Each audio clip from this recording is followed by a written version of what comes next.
Comprei uma casa para meus pais, mas descobri que eles a entregaram à minha irmã favorita. Uma traição familiar que expôs décadas de preferências injustas e segredos dolorosos. Entre sacrifícios não reconhecidos e privilégios imerecidos, uma jornada de autodescobrimento e coragem revela verdades que ninguém estava preparado para enfrentar. Uma história sobre valor próprio, limites familiares e a busca por justiça. Prepare-se para questionar. Até onde você iria por quem? Não faria o mesmo por você? Deixe seu like e conte nos comentários se já viveu algo parecido. Aos 45 anos, depois de economizar cada centavo durante 15 anos, finalmente consegui comprar uma casa para meus pais idosos saírem do aluguel. O que parecia ser o momento mais gratificante da minha vida transformou-se na decepção mais profunda que já experimentei. Imaginem minha surpresa quando apenas 3 meses depois, descubro que eles transferiram a escritura para minha irmã, caçula, Mariana, a filha perfeita da família. A justificativa? Ela precisa mais que você, filho. Ela tem filhos pequenos e acabou de se separar. A voz do meu pai ainda ecoa na minha mente, com aquele tom de quem não admite contestação. Olhos fixos na xícara de café, incapaz de me encarar. Minha mãe, ao lado dele, apenas assentia com a cabeça, as mãos trêmulas sobre o colo. O que ninguém sabe é que sacrifiquei meu próprio sonho de ter um imóvel para dar esse presente aos meus pais. Adiei casamento, filhos, viagens. E agora, tudo o que construí foi entregue de bandeja para quem sempre teve tudo facilitado na vida. Nas noites seguintes, o sono tornou-se um luxo inatingível. Os números não paravam de girar na minha cabeça. 15 anos economizando aproximadamente 30% do meu salário todo mês, centavo por centavo, abdicando de pequenos prazeres, de roupas novas, de um carro melhor. Tudo para ver meus pais, já na casa dos 70 anos, finalmente livres do peso do aluguel. Na minha ingenuidade, acreditava que eles valorizariam isso. Que tolo eu fui. O pior não foi a traição em si, mas a naturalidade com que aconteceu. Como se fosse óbvio que meu sacrifício valesse menos que as necessidades da Mariana. Como se fosse minha obrigação abrir mão dos meus sonhos pelos dela. Sempre foi assim desde que éramos crianças. Ela, 5 anos mais nova, sempre conseguiu tudo o que quis com um simples sorriso ou lágrima bem colocada. Na pequena Rio Bonito, interior de Minas Gerais, onde crescemos, todo mundo conhece todo mundo. As tradições familiares são sagradas, e o nome da família ainda tem peso nas relações comunitárias. Não demorou muito para que os comentários começassem. Nas filas do supermercado, nos encontros após a missa de domingo, nas festas juninas que animam a praça central da cidade. Souza é um bom filho, né? Deu uma casa para os pais e ainda deixou a irmã ficar com ela. A versão oficial, cuidadosamente construída, me transformou no filho abnegado, quase um santo. A realidade? Eu nem fui consultado. Quando finalmente, criei coragem para confrontar meus pais sobre a transferência da casa. A resposta veio carregada daquela sabedoria popular que sempre serviu para justificar injustiças. Na família, tudo é de todos, disse minha mãe enquanto cortava legumes para o almoço de domingo. Quem tem mais divide com quem tem menos, completou meu pai, sem tirar os olhos do jornal. Como explicar a eles que não se tratava de egoísmo? Que o problema não era ajudar minha irmã, mas a forma como tudo aconteceu pelas minhas costas? As reuniões familiares de domingo, antes momentos de alegria e confraternização, tornaram-se palco de tensões silenciosas. O aroma do frango com quiabo e angu, prato tradicional que minha mãe sempre preparou para unir a família, agora me causava um nó na garganta. Comíamos em silêncio, interrompido apenas pelas histórias animadas dos meus sobrinhos. Alheios, a tempestade emocional que se formava ao redor da mesa. Meus pais agiam como se nada tivesse acontecido. Mariana evitava ficar sozinha comigo, sempre cercada pelos filhos ou ocupada com alguma tarefa doméstica. Eu me tornei um fantasma na casa que um dia sonhei presentear, um intruso nas memórias que ajudei a construir. Então veio o golpe de misericórdia. Durante uma dessas reuniões, escutei sem querer uma conversa entre Mariana e sua amiga Cláudia na varanda dos fundos. Minha irmã estava secretamente planejando vender a casa para abrir um negócio próprio. Um salão de beleza, no centro da cidade. Nem sequer pretendia morar lá com os filhos como havia alegado para conseguir a propriedade. Vai ser perfeito, dizia ela entre risadas. Sempre quis ter meu próprio negócio, e agora caiu do céu essa oportunidade. Caiu do céu. Como se 15 anos de sacrifício pudessem ser resumidos a um golpe de sorte. Senti o sangue ferver nas veias, mas mantive a compostura. Precisava de provas concretas antes de fazer qualquer acusação. Quando tentei falar com meus pais sobre isso, eles se recusaram a acreditar. Você está com ciúmes do carinho que temos por ela, disse minha mãe, magoada com minha insinuação. Sua irmã jamais faria isso, defendeu meu pai. Ela precisa daquela casa para criar os meninos. A cegueira seletiva deles era impressionante. Para complicar ainda mais a situação, Renata, minha namorada de longa data, com quem finalmente poderia pensar em me casar agora que estava livre do compromisso financeiro com meus pais, começou a demonstrar sinais de impaciência com toda essa situação.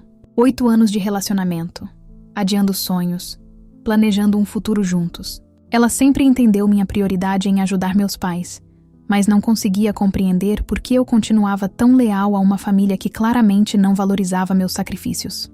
Você precisa aprender a colocar limites, disse ela em nossa última conversa no mirante da cidade, aquele mesmo lugar onde, anos atrás, havíamos prometido construir nossa casa um dia.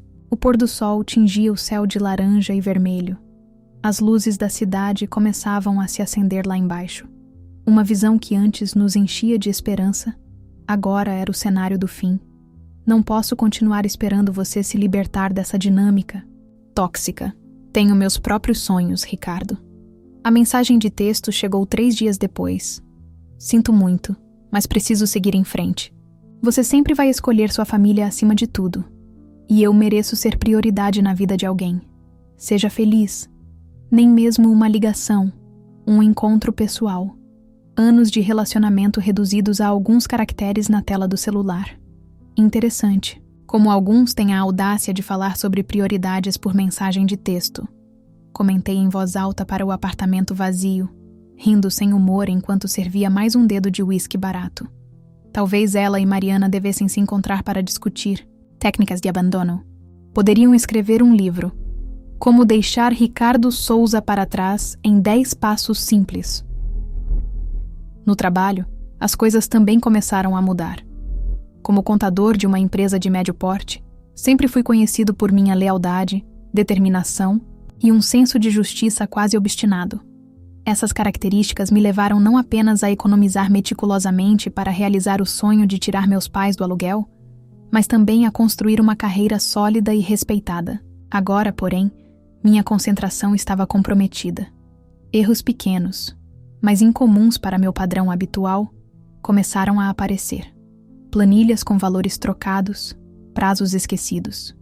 Foi nesse momento que Gustavo, meu chefe e mentor há mais de uma década, me chamou para uma conversa. Esperava uma advertência, talvez até mesmo uma ameaça velada de demissão. Em vez disso, recebi uma proposta de promoção que exigiria minha mudança para a capital. Estamos expandindo, Ricardo. Precisamos de alguém com sua experiência e integridade para chefiar o departamento financeiro da nova filial em Belo Horizonte. O aumento significativo de salário poderia me ajudar a recomeçar, longe das feridas familiares. Aceitei sem hesitar. A perspectiva de distância parecia a única solução possível para aquela dor constante. 3 semanas para organizar a mudança, treinar meu substituto e me despedir dessa vida que havia construído em Rio Bonito. 3 semanas para cortar os laços que me sufocavam. Porém, aceitar significaria abandonar definitivamente o sonho de ter meus pais por perto na velhice. O motivo que me fez comprar a casa em primeiro lugar. Não foi uma decisão tomada por impulso. Foi um plano meticuloso, pensado durante anos. O terreno escolhido ficava a apenas 2 quadras da praça central, permitindo que eles caminhassem até a igreja, a farmácia, o mercado. Uma casa térrea, sem escadas, com corrimãos discretos nos corredores e banheiro adaptado. cada detalhe pensado para o conforto e segurança deles na idade avançada. Durante os dias que se seguiram, comecei a preparação para a mudança. Um inventário meticuloso de pertences, documentos organizados em pastas coloridas, ligações para imobiliárias em Belo Horizonte. A frieza calculada com que conduzi todo o processo surpreendeu até a mim mesmo. Era como se outra pessoa habitasse meu corpo, alguém pragmático e eficiente, imune à dor emocional. Foi durante a tradicional festa do café da cidade, evento que marca o início da colheita e reúne toda a comunidade, que um encontro inesperado mudou tudo. Entre barracas de doces típicos e artesanato local, esbarrei com Helena, uma antiga colega de escola. Não havia há pelo menos 2 décadas, desde que ela partiu para estudar direito na capital. Agora, de volta à cidade natal, havia aberto um escritório de advocacia especializado em direito familiar. Ricardo Souza, o tempo foi generoso com você, ela comentou, com aquele sorriso que eu lembrava da adolescência. Sempre direta, sem rodeios. Ouvi algumas histórias sobre você por aí. Algo sobre uma casa e uma irmã problemática? Em qualquer outra circunstância, teria desconversado, mantido as aparências como manda o código não escrito das pequenas cidades. Mas havia algo no olhar de Helena, uma compreensão que ultrapassava a curiosidade casual. Antes que percebesse, estávamos sentados em um banco afastado da multidão, e eu desabafava toda a história. Ela ouviu atentamente, sem interromper, ocasionalmente fazendo anotações em um pequeno caderno que tirou da bolsa. Existem maneiras legais de contestar essa transferência, especialmente se foi feita sob pressão emocional. Ela explicou quando terminei. Não estou sugerindo que você entre em uma batalha judicial contra sua família, mas conhecer seus direitos pode ajudá-lo a negociar de igual para igual. Não quero a casa de volta, respondi, surpreso com a firmeza na minha própria voz. Quero apenas que eles compreendam o que fizeram. Quero que vejam as consequências de suas escolhas. Helena assentiu, compreendendo o que eu não conseguia expressar completamente em palavras. Não era sobre a propriedade em si, mas sobre reconhecimento, sobre justiça em seu sentido mais fundamental. Ainda assim, ela insistiu, você deveria verificar como essa transferência foi feita. Pode haver irregularidades que, no mínimo, poderiam impedir sua irmã de vender a propriedade sem seu consentimento. Deixei a festa com um novo propósito. No dia seguinte, em vez de continuar com os preparativos para a mudança, fui ao cartório local. Como contador, sabia navegar pela burocracia. Solicitei cópias de todos os documentos relacionados à propriedade, desde a compra original até a transferência para Mariana. Foi ali, entre papéis amarelados e carimbos oficiais, que descobri o primeiro segredo. A casa que minha mãe havia herdado de seus pais décadas atrás, aquela mesma casa onde crescemos e que foi vendida quando eu tinha apenas 12 anos, não foi perdida por dificuldades financeiras como sempre me contaram. Foi vendida para pagar as dívidas de jogo do meu pai, algo que sempre foi escondido de mim, mas que aparentemente Mariana sabia. A culpa por esse episódio começava a explicar parcialmente o tratamento preferencial que ela sempre recebeu. A descoberta foi como um soco no estômago. Não apenas pela mentira mantida por tantos anos, mas pela compreensão súbita de que talvez minha obsessão em comprar uma casa para meus pais tivesse raízes mais profundas do que eu mesmo reconhecia. Eu estava, inconscientemente, tentando consertar algo que havia sido quebrado muito antes. Tentando restituir uma perda que marcou nossa família, sem sequer conhecer sua verdadeira natureza. Na semana seguinte, uma tempestade inesperada causou um apagão em toda a cidade. Preocupado com meus pais, fui até a casa deles, a casa que comprei, para verificar se estavam bem. Encontrei apenas meu pai, sozinho na varanda, contemplando a chuva à luz de velas. Minha mãe havia ido passar o fim de semana na casa de uma irmã em uma cidade vizinha. Foi a primeira vez que ficamos sozinhos em meses. O silêncio entre nós, antes carregado de mágoa e ressentimento, parecia diferente naquela noite. Mais leve, de alguma forma. Talvez fosse a escuridão que nos permitia falar sem realmente nos encarar. Talvez fosse apenas o cansaço de manter muros tão altos por tanto tempo. Encontrei os documentos da venda da casa da vovó. Disse finalmente, sem acusação na voz. Apenas uma constatação. Meu pai suspirou profundamente. No brilho tremeluzente da vela, pude ver como ele havia envelhecido nos últimos meses. Os ombros curvados, as mãos marcadas pelo tempo.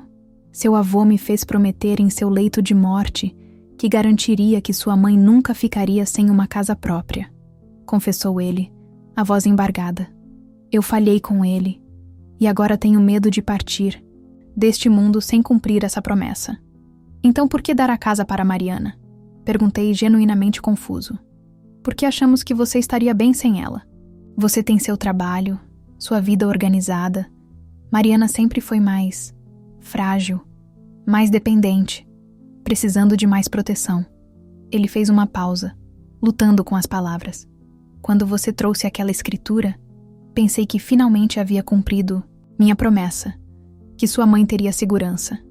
Então Mariana apareceu com as crianças, chorando sobre o divórcio, sem ter para onde ir. Mas vocês poderiam ter conversado comigo. Interrompi, sentindo a antiga frustração retornar. Poderíamos ter encontrado outra solução juntos.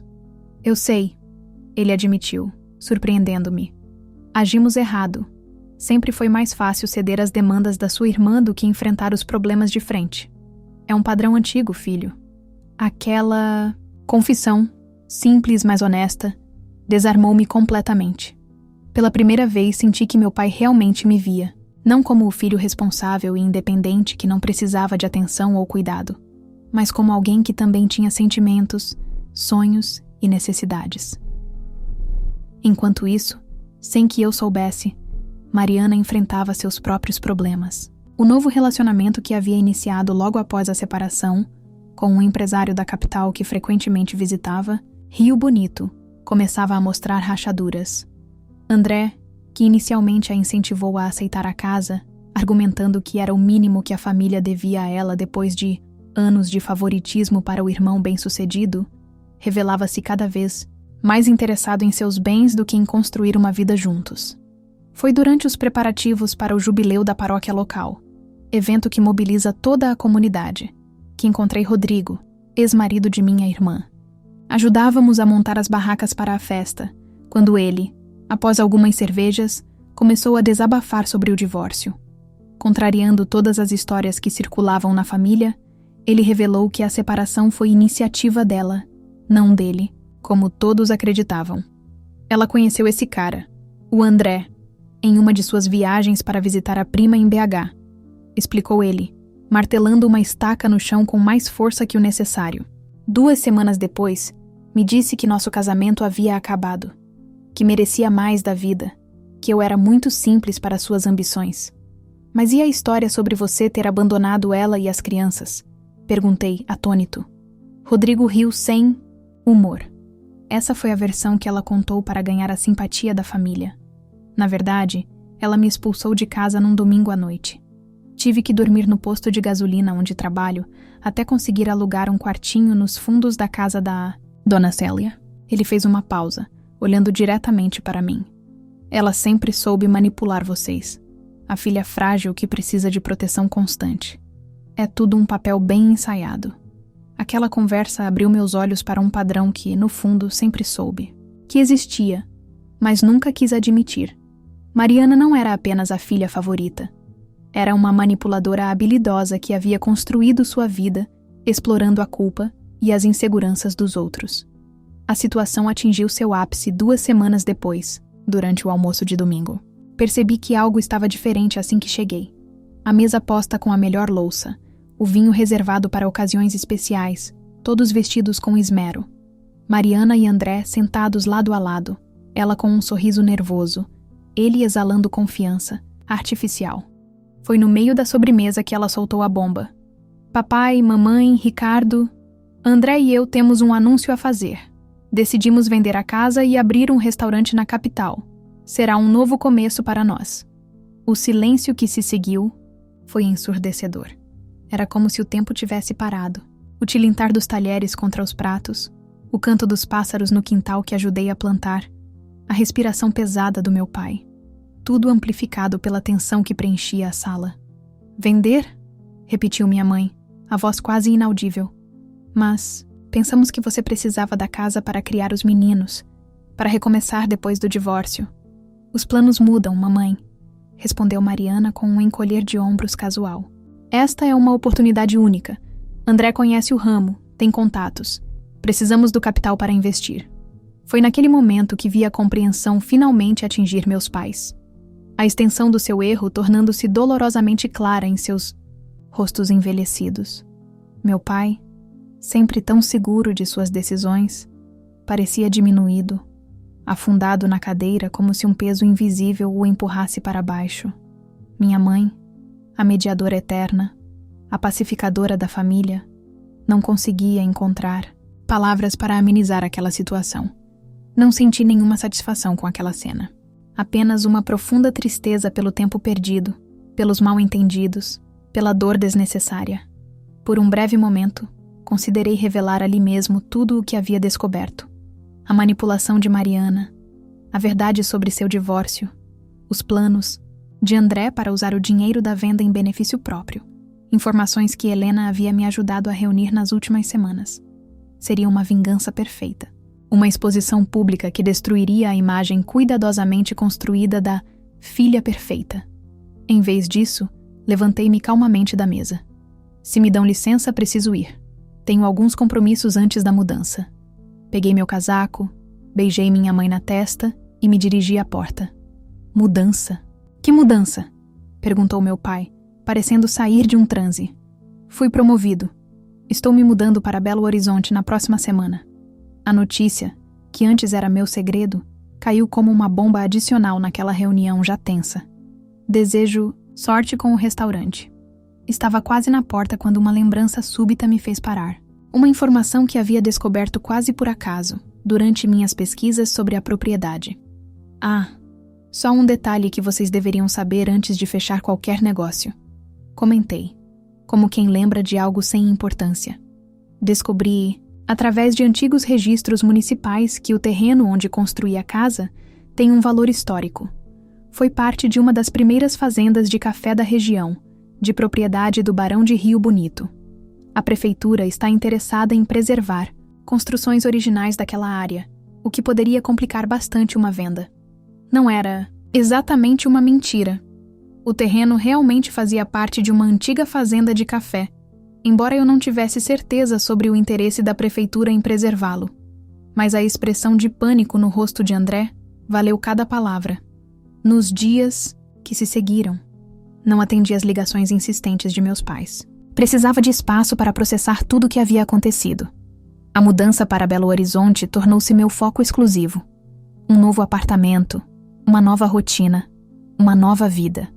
Foi no meio desses preparativos que recebi a visita inesperada da minha mãe. Ela parecia ter envelhecido 10 anos em poucas semanas. Rompi com seu pai. Ela anunciou assim que entrou no meu apartamento quase vazio, caixas empilhadas por todo lado. Depois de 48 anos de casamento, disse a ele que não concordo mais com suas decisões, que não posso mais ficar calada enquanto ele destrói nossa família com escolhas baseadas em culpa e medo. Ela sentou-se no único sofá que ainda não havia sido embalado, as mãos trêmulas segurando a bolsa com força desnecessária. Mariana confessou tudo, continuou, sobre o divórcio, sobre André, sobre os planos para o dinheiro da venda. Seu pai ainda tenta justificar, dizer que ela está confusa, que foi influenciada. Eu não aguento mais. Servi um copo d'água para ela, sem saber como reagir a essa súbita reviravolta. Parte de mim queria abraçá-la, dizer que tudo ficaria bem. Outra parte, ainda ferida, mantinha a distância emocional que havia construído como proteção. "O que você vai fazer agora?" Perguntei finalmente. "Não sei." Ela admitiu, um sorriso triste brincando em seus lábios. "Nunca precisei tomar grandes decisões sozinha. Sempre fui a esposa de alguém, a mãe de alguém. Talvez esteja na hora de descobrir quem é a Aparecida por trás de todos esses papéis." Foi durante a tradicional procissão de São Benedito, padroeiro da cidade, que finalmente enfrentei meus pais com todas as verdades descobertas. Não por acaso, escolhi esse momento carregado de simbolismo para nossa comunidade. A procissão, que percorre as ruas centrais de Rio Bonito, representa renovação e perdão. Encontrei-os na escadaria da igreja, após a celebração. Meu pai, visivelmente abatido, segurava o chapéu nas mãos, girando-o nervosamente. Minha mãe, ao seu lado, mas mantendo uma distância simbólica, parecia mais calma, quase serena. Não vim aqui para acusá-los, comecei, surpreendendo a mim mesmo com a tranquilidade na minha voz. Não quero a casa de volta. Não estou aqui para exigir nada de vocês. Então por quê? Perguntou meu pai, a voz rouca de emoção contida. Quero apenas que vocês entendam o que fizeram. As escolhas que fizeram não afetaram apenas a mim, mas toda a nossa família. Criaram um padrão onde uma filha aprendeu que manipulação é o caminho para conseguir o que quer e um filho aprendeu que seus sacrifícios nunca serão suficientes. Minha mãe começou a chorar silenciosamente, mas não tentei confortá-la. Era necessário que sentissem o peso de suas ações. Não por vingança, mas para que pudesse ocorrer uma verdadeira transformação. Descobri sobre a casa da vovó. Continuei. Sobre a promessa ao vovô. Entendo a culpa, o medo de partir sem cumprir uma palavra dada, mas usaram meu amor, meu trabalho, para resolver uma dívida emocional que nunca foi minha para pagar. Você tem razão, admitiu meu pai, para minha surpresa. Nunca o havia visto reconhecer um erro tão diretamente. Falhei como pai quando permiti que os problemas do passado determinassem como tratamos nossos filhos no presente. Sua mãe tentou me alertar várias vezes, mas Ele parou. As palavras falham. Não há desculpa, filho.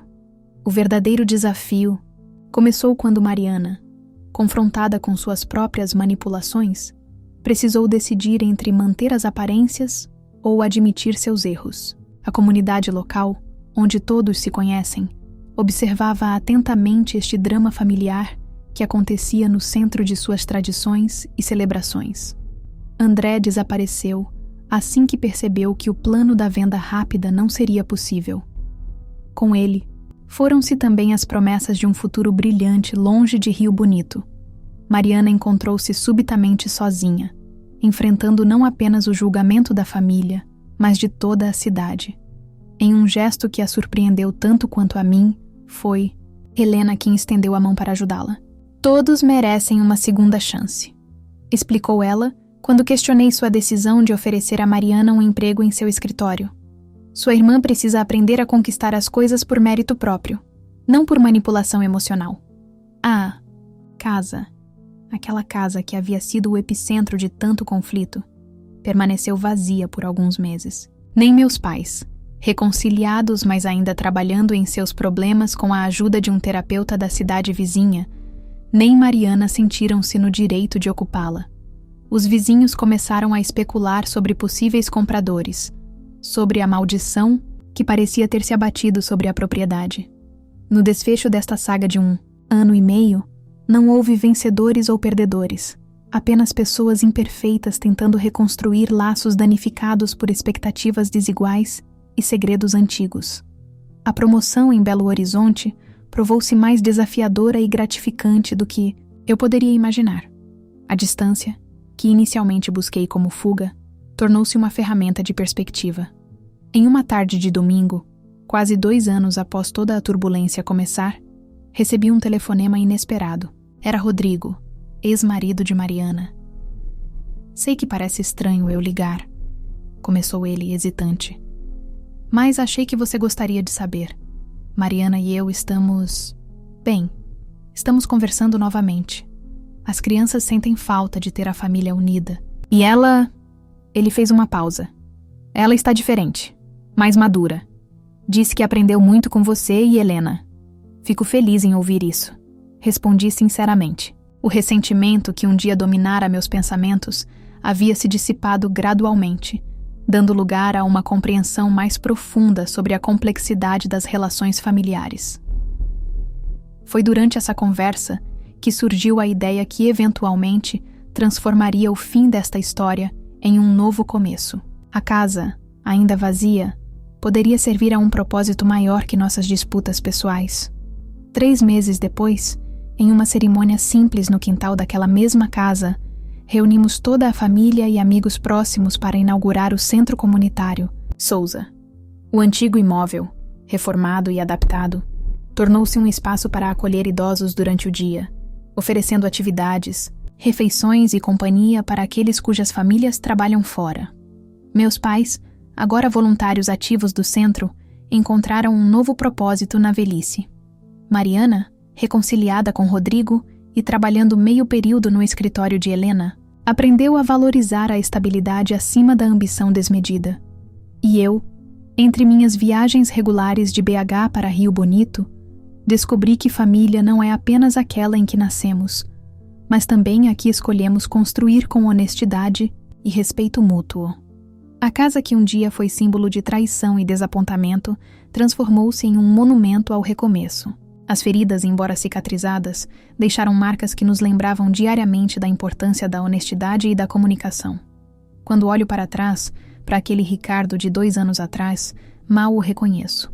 O homem amargurado, consumido, por ressentimento e frustração, parece um estranho distante. O caminho não foi fácil nem linear. Houve dias em que a raiva retornava com força total, momentos em que questionei minhas decisões, noites em que o sono ainda fugia diante das lembranças. A transformação da casa em centro comunitário não foi apenas uma solução prática para um imóvel abandonado. Foi uma declaração de princípios. Uma forma de dizer que algumas coisas são maiores que nossas disputas pessoais, que o bem comum pode florescer mesmo dos terrenos mais áridos de conflitos familiares. Você sempre foi o pacificador da família, disse minha mãe certa vez, enquanto organizávamos uma festa de aniversário para Dona Zulmira, a senhora mais idosa que frequentava o centro. Mesmo quando era apenas um menino, sempre tentava resolver as brigas, acalmar os ânimos. Engraçado, respondi, colocando as xícaras coloridas sobre a mesa decorada. Nunca me vi assim. Sempre achei que era o excluído, o diferente, aquele que nunca se encaixava completamente.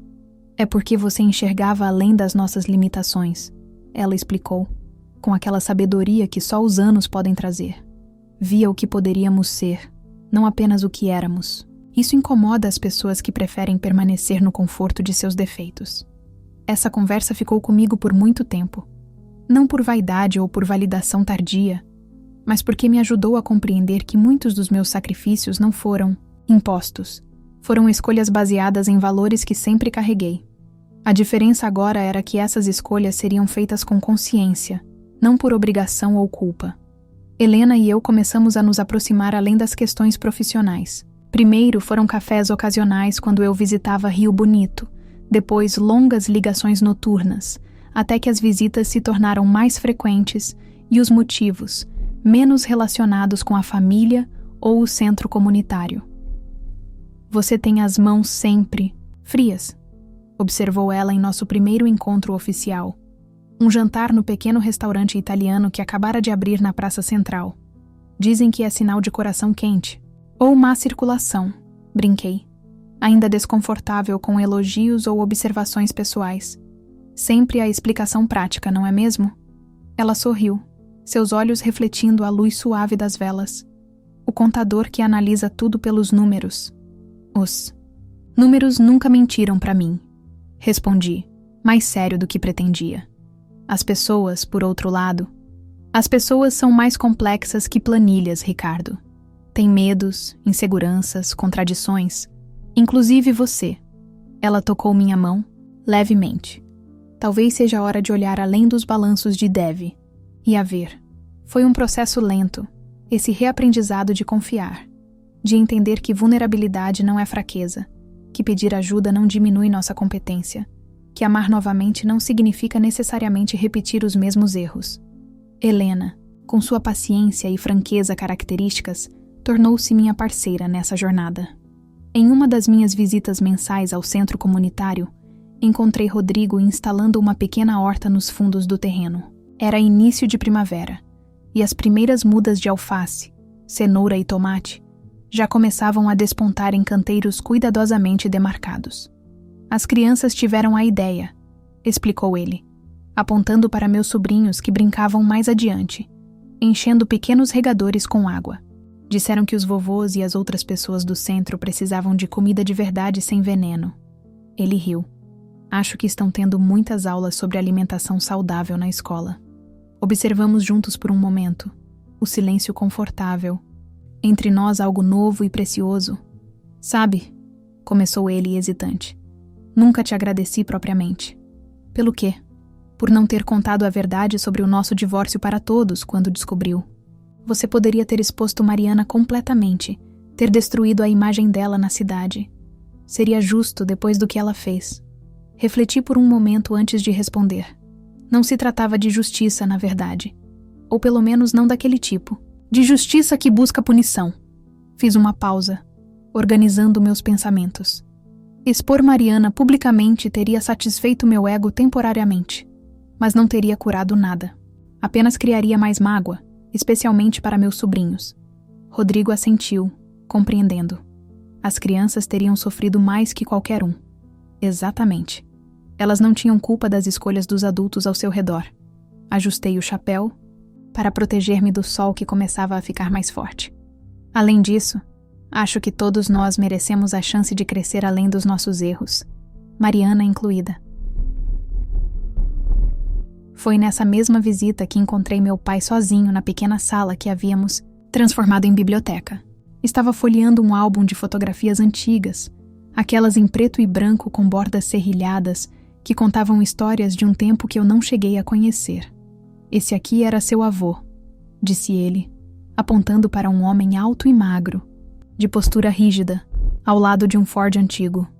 Antônio Souza, filho de imigrantes portugueses que vieram para o Brasil sem nada além da roupa do corpo e uma caixa de ferramentas. Sentei-me ao seu lado, interessado nessa história familiar, que raramente era compartilhada. Meu pai sempre fora um homem de poucas palavras, especialmente quando se tratava do passado. Ele trabalhou como carpinteiro a vida toda, continuou, virando a página para mostrar outras fotografias. Construiu metade das casas antigas desta cidade com as próprias mãos. A casa que herdamos dele, a que foi vendida, foi a única que ele construiu para si mesmo, depois de décadas construindo para os outros. Comecei a entender a profundidade da promessa quebrada, do significado daquela propriedade além de seu valor financeiro. No leito de morte, prosseguiu meu pai, a voz embargada pela emoção. Ele segurou minha mão com uma força que não combinava com seu corpo frágil e disse: José, prometa que Conceição sempre terá um teto que seja dela, que nunca precisará da caridade alheia para ter onde morar. Era sua maior preocupação. Maior até que a própria morte. E você prometeu, completei suavemente. Prometi. Ele fechou o álbum, as mãos enrugadas tremendo levemente. E falhei.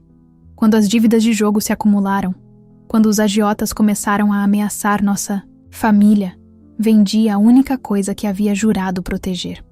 Agora, muitas coisas faziam sentido. A insistência em permanecer naquela pequena cidade quando poderia ter melhores oportunidades em centros maiores.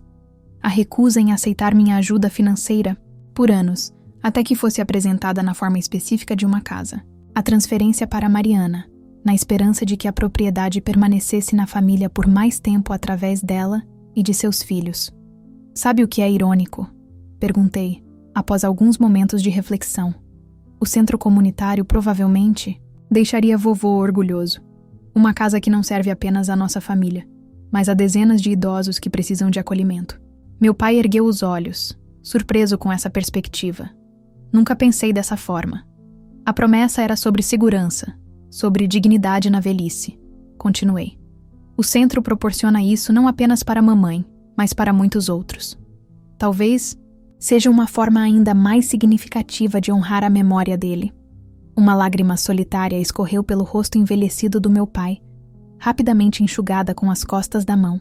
Homens de sua geração foram ensinados que chorar era fraqueza, que emoções deviam ser controladas, suprimidas, escondidas.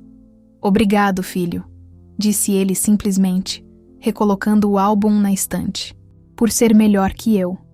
Não se trata de ser melhor ou pior, pai. Apenas de aprender com os erros um do outro e seguir em frente. Mariana e eu demoramos mais tempo para reconstruir nossa relação.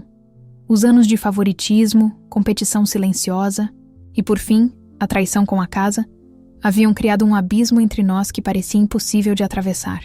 Nossos encontros no centro comunitário eram cordiais, mas distantes, limitados a questões práticas e operacionais. Foi em uma tarde chuvosa de abril, quase 2 anos e meio após o início de toda essa história, que ela finalmente pediu para conversarmos a sós. Escolhemos a varanda dos fundos, aquela mesma onde eu a havia escutado planejando vender a casa. A chuva caía suavemente sobre o telhado, criando uma cortina de água ao nosso redor e um ritmo constante que preenchia os silêncios desconfortáveis. Passei muito tempo tentando encontrar as palavras certas, começou ela, os olhos fixos na chuva.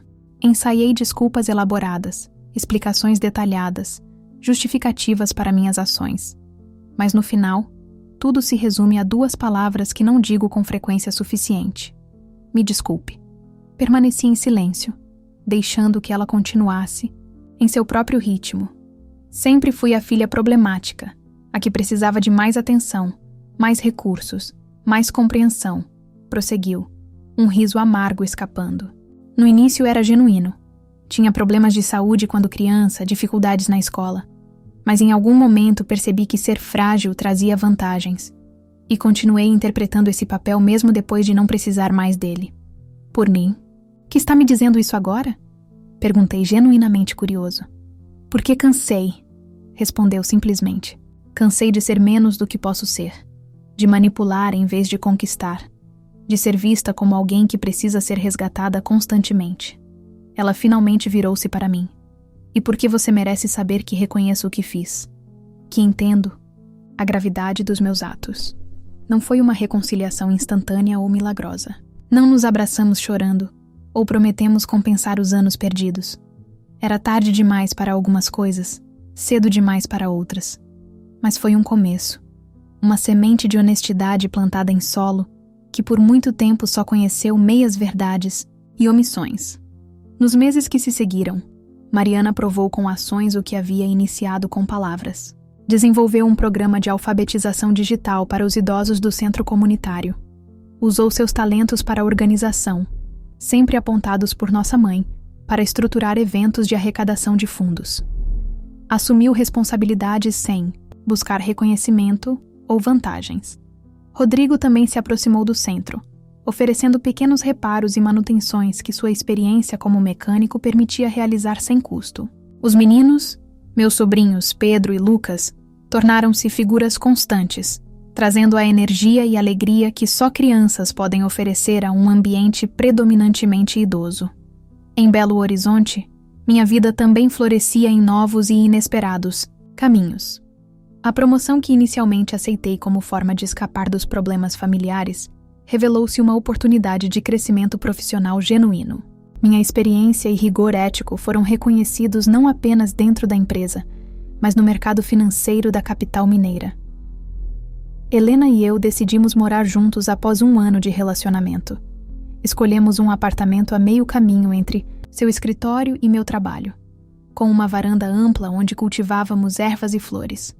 Nos finais de semana, alternávamos entre receber amigos para jantares e viajar para Rio Bonito, onde o centro comunitário continuava a prosperar sob os cuidados da família reunida.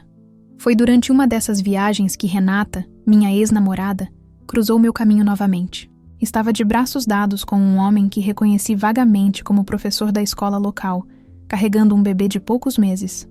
"Ricardo!" exclamou ela, genuinamente surpresa. "Ouvi dizer que você estava na cidade, mas não esperava encontrá-lo." Trocamos as amenidades de praxe, apresentei Helena, conheci seu marido e filha. Não havia ressentimento ou constrangimento, apenas aquela familiaridade distante de pessoas que um dia compartilharam intimidade e agora seguiam vidas completamente separadas. "Fico feliz em ver você bem", disse ela ao nos despedirmos. "De verdade. Igualmente", respondi, e era sincero. O que um dia pareceu uma perda devastadora agora se revelava apenas uma bifurcação necessária no caminho que me trouxe até aqui. Ao observar o centro comunitário em pleno funcionamento, com idosos jogando dominó sob as árvores que plantamos, crianças ajudando a servir o lanche da tarde, minha família reunida não por obrigação, mas por escolha genuína, sinto uma paz que antes parecia impossível. Não é uma história de heróis e vilões, de certo e errado absolutos. É uma história de pessoas imperfeitas aprendendo a amar melhor, a perdoar, a crescer além das feridas do passado. A casa, que comprei para meus pais, que eles deram para minha irmã, porque ela precisava mais, transformou-se em algo que nenhum de nós havia imaginado. Um espaço de cura, não apenas para nossa família, mas para toda uma comunidade. Quando as pessoas perguntam se me arrependo, se teria feito diferente se pudesse voltar atrás, a resposta não é simples. Lamento a dor, os mal-entendidos, o tempo perdido em ressentimentos. Mas não posso dizer que mudaria o curso dos acontecimentos, pois cada momento difícil, cada decepção e cada descoberta dolorosa foram necessários para chegarmos onde estamos hoje. Como contador, sempre acreditei no balanço final, no resultado que realmente importa após todos os débitos e créditos serem considerados. E nesse balanço da vida, após todos os cálculos, descobri que ganhamos mais do que perdemos.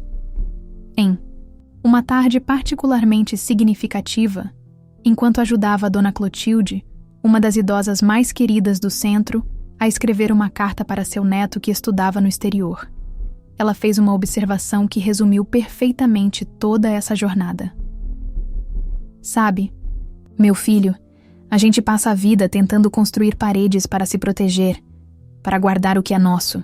No final, descobrimos que o que realmente importa são as portas que deixamos abertas, as janelas por onde entra a luz, os caminhos que criamos para chegar até os outros. Olhei pela janela da pequena sala e vi meu pai ensinando meu sobrinho mais novo a plantar uma muda de jabuticabeira no quintal. Minha mãe e Helena organizavam livros doados na estante recém-construída. Mariana e Rodrigo, de mãos dadas discretamente, ouviam atentamente as histórias que seu Januário contava sobre a época em que a estação de trem ainda funcionava na cidade. A casa não era mais apenas uma construção de tijolos e cimento, um bem material a ser disputado ou transferido. Era um lugar vivo, pulsante, um testemunho de que mesmo as maiores decepções podem se transformar em bênçãos inesperadas, quando escolhemos crescer através delas em vez de nos definirmos por elas. E eu, que por tanto tempo me defini pelo que dava aos outros, dinheiro, tempo, sacrifício, aprendi finalmente a receber, a aceitar o amor, o perdão, as segundas chances, a compreender que meu valor não está naquilo que posso proporcionar, mas em quem sou, com todas as minhas complexidades e contradições. Aquele menino de 12 anos que assistiu impotente à venda da casa dos avós, que jurou secretamente consertar o erro do pai um dia, finalmente pode descansar. O ciclo foi quebrado não pela aquisição de uma nova propriedade, mas pela criação de algo muito mais valioso, um legado de cura e reconciliação que transcende paredes e escrituras. Na próxima semana completará exatamente 3 anos desde o dia em que descobri a transferência da casa para Mariana. 3 anos que parecem simultaneamente uma eternidade e um piscar de olhos. Para marcar a data, não com ressentimento, mas com celebração, organizamos uma pequena festa no centro comunitário. Não será nada grandioso, apenas um churrasco no quintal, música ao vivo com o violeiro local, jogos para as crianças e os idosos que ainda mantêm o espírito jovem. Helena e eu temos nosso próprio anúncio para fazer na ocasião. Após muita reflexão e planejamento, decidimos nos casar. Não será um grande evento. Nenhum de nós dois deseja isso. Apenas uma cerimônia simples, com as pessoas que realmente importam. E também compartilharemos a notícia de que estamos esperando o nosso primeiro filho. Uma nova vida, um novo começo, livre dos fardos e padrões do passado. Uma criança que crescerá sabendo que é amada por quem é, não pelo que pode oferecer ou sacrificar. Ontem à noite, sentados na varanda do nosso apartamento em Belo Horizonte, Helena perguntou qual seria a primeira lição que eu gostaria de ensinar ao nosso filho. Que o valor das coisas não está no seu preço, respondi após alguns momentos de reflexão. Que os bens materiais são apenas ferramentas, não definições de quem somos. E que a família verdadeira se constrói não pelo sangue ou obrigação, mas por escolhas diárias de amor e respeito. Ela sorriu, a mão repousando suavemente sobre a barriga ainda discreta. Acho que ele já está aprendendo isso, simplesmente por fazer parte dessa história. Talvez esse seja o maior presente que surgiu de toda essa jornada. A chance de transformar uma história de dor e injustiça em um legado de esperança e renovação. de mostrar que os erros, mesmo os mais dolorosos, não precisam definir nosso futuro, que sempre existe um caminho para reconstruir, recomeçar, redescobrir o que realmente importa. A casa que comprei para meus pais, que eles deram para minha irmã, porque ela precisava mais, já não é mais fonte de mágoa ou arrependimento. É apenas um capítulo em uma história muito maior, uma história sobre perdão, crescimento e a descoberta de que família é muito mais do que laços de sangue ou propriedades compartilhadas. É um compromisso diário de escolher amor acima de orgulho, compreensão acima de julgamento e esperança acima de medo.